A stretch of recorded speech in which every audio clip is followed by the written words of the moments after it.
டிவிகேக்கு support பண்ணக்கூடாதான், டிஎம்கேக்கு தான் support பண்ணணுமா, டிவிகேக்கு சப்போர்ட் பண்ணால் முஸ்லீமே கிடையாதான். நான் இந்த மாதிரி சொல்லி எனக்கு நிறையா இன்ஸ்டாகிராமில் மெசேஜ் வருது, கால் வருது. நீ டிவிகேக்கு சப்போர்ட் பண்ணி சோசியல் மீடியாவில் வந்துட்டல, இனிமேல் பாரு அப்படின்னு மிரட்டுற மாதிரி பேசுகிறாங்க. அந்த ஸ்க்ரீன்ஷாட்டை நான் எடுக்கிறதுக்குள்ளே அந்த மெசேஜ் எல்லாம் டெலீட் ஆயிடுச்சு.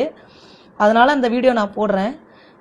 டிஎம்கே ஆட்சியில் என்னத்தை குறைய கண்டு அப்படின்னு கேட்டாங்க. நான் எந்த ஆட்சியை பற்றியும் இதில் பேசலை. ஒரு சின்ன விஷயம், எனக்கு டிவிகேக்கு சப்போர்ட் பண்ண பிடிச்சிருக்கு அப்படின்னு சொல்லிட்டு மட்டும்தான் நான் வீடியோ போட்டேன். அதுக்கே வந்துட்டு இவ்வளோ தூரம் பேசுகிறீங்க. நான் முஸ்லீம் பொண்ணாக பேசுகிறதுனாலையா இல்லை நான் முக்காடு போட்டு வீடியோ போடுறதுனாலையா? முஸ்லீம் பொண்ணுனா டிஎம்கேக்கு தான் சப்போர்ட் பண்ணணுமா?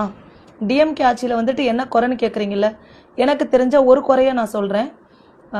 விசாரணை கைதியாக 36 வருஷத்துக்கு முன்னாடி வந்து அரெஸ்ட் பண்ணியிருக்காங்க நம்மளோட இஸ்லாமிய உறவுகளை. எங்கள் ஆட்சி வந்ததும் நாங்கள் அவங்கள வெளியே கொண்டு வந்துருவோம்னு சொல்லியிருக்காங்க.